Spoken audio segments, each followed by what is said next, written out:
नागपुर के अंबाझरी इलाके में हुए एक हत्या के मामले में पुलिस को बड़ी सफलता मिली है। अप्रैल 2025 में अविनाश भूसारी की गोली मारकर हत्या करने वाले आरोपी शाहिद शेख को नोएडा से गिरफ्तार किया गया है।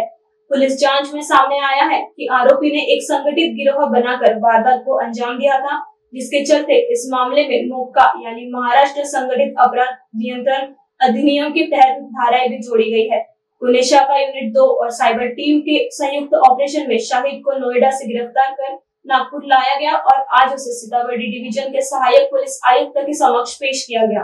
अंबाझरी मध्ये साधारण 3-3.5 महिन्यापूर्वी जो हत्येचा प्रकार झाला होता, त्यामधील जो फरार आरोपी शेख शाहिद हा नोएडा येथे असल्याबाबत आम्हाला माहिती प्राप्त झाली होती।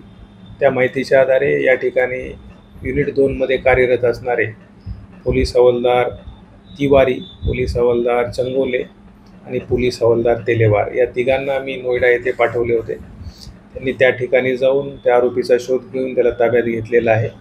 त्याचप्रमाणे तिथल्या संबंधित कोर्टामध्ये हजर करून त्यांना ट्रान्झिट रिमांड घेऊन या ठिकाणी आणलेले आहे आणि पुढील कार्यवाहीसाठी अंबाझरी पोलीस स्टेशन येथे सुपूर्द करण्यात आलेले आहे। हा जो आरोपी आहे हा गुन्हा झाल्यापासून फरारच होता। साधारण 3 महिन्यापासून तो फरार होता। याचं पूर्ण नाव शेख शाहिद अख्तर वल शेख सलीम अख्तर असं आहे। हा प्रॉपर महलचा राहणारा असून रिक्षा चालवतो।